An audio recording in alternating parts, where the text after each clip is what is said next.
He says he's fine, he looks fine, he even acts fine, no texts, no calls, no emotional reactions. But here's the truth most people don't understand. When someone truly moves on, they don't need to prove it. And today, you're going to learn the one behavior that exposes his real feelings, no matter how calm, detached, or unbothered he pretends to be. Stay till the end, because once you see this, you'll never misread silence the same way again. Why I'm fine is rarely the truth. Let's start with something important. When someone says, "I'm fine without you," what they're really saying is, "I want you to believe I'm fine," because emotionally secure people don't announce their peace. They live it. But emotionally conflicted people, they perform it. And here's where it gets interesting. Men, especially, are taught one thing from a young age. Hide vulnerability, control emotions, never look weak. So instead of saying, "I miss you," or "This hurts," they say, "I'm good, I don't care, I've moved on." But psychology tells us something very different.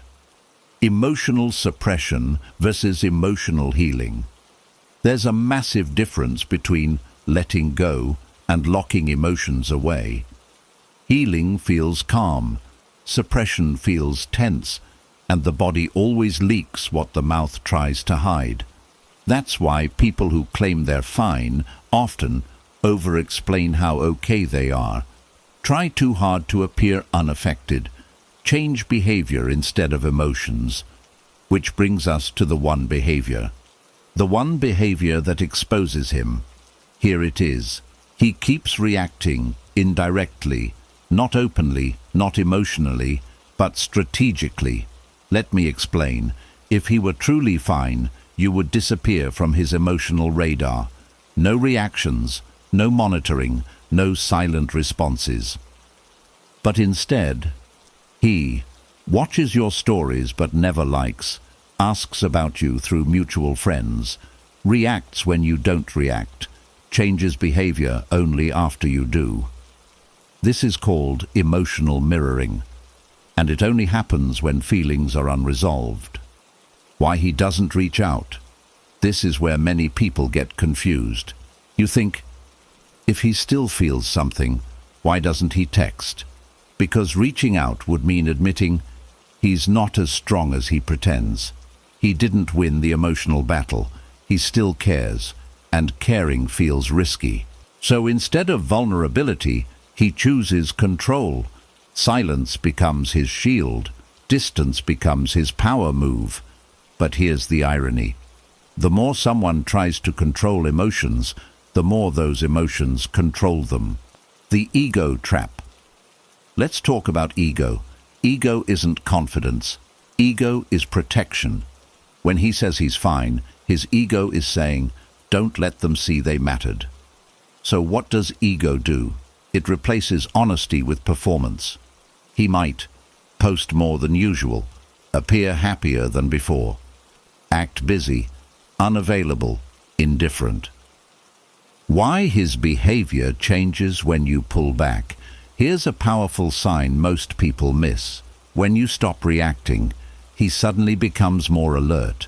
You pull away. He notices. You go quiet. He checks. You move on. He destabilizes. Why? Because emotional attachment isn't about love alone.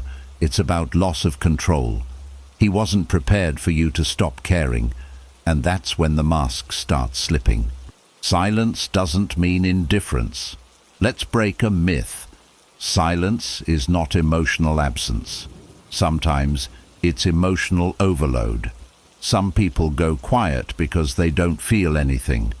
Others go quiet because they feel too much. And the second type often says, I'm fine. But their behavior says, I'm trying not to feel. The internal conflict. He won't admit. Inside his mind, two voices are fighting. One says, move on, be strong, don't look back. The other whispers, why does this still affect me? And that inner conflict creates pressure. Pressure shows up as passive reactions, sudden mood shifts, random coldness or warmth, confusing signals, not because he's playing games, but because he's losing control of the narrative he built. Why he needs you to believe he's fine, this part is crucial. He doesn't just want to convince you, he wants to convince himself, because admitting he's not fine would mean accepting loss, facing regret, acknowledging emotional dependence. So he repeats the lie, out loud, online, through behavior. But repetition doesn't turn lies into truth, it turns them into habits. The moment his feelings become obvious, there's a moment when the mask cracks. It usually happens when you genuinely move forward, you stop checking, you stop waiting, you stop reacting. That's when his "I'm fine" turns into sudden curiosity, unexpected messages, emotional slips, or complete emotional withdrawal. Both are signs of unresolved feelings, because indifference is quiet, conflict is loud, even in silence. What you should do. This is important. Here's the part most people get wrong. When you notice this behavior, don't confront, don't chase, don't demand clarity. Why? Because clarity comes when pressure is removed. The more you stay calm, grounded, and self-focused, the more his internal tension rises, and eventually, truth reveals itself without you asking. The real power shift. Power doesn't come from knowing how he feels. Power comes from not needing to know. When you stop analyzing every move, stop waiting for validation, stop decoding silence, you regain emotional balance. And ironically, that's when people who said they were fine without you start questioning themselves. Final realization. If he were truly fine, he wouldn't monitor, he wouldn't react indirectly, he wouldn't feel disturbed by your absence.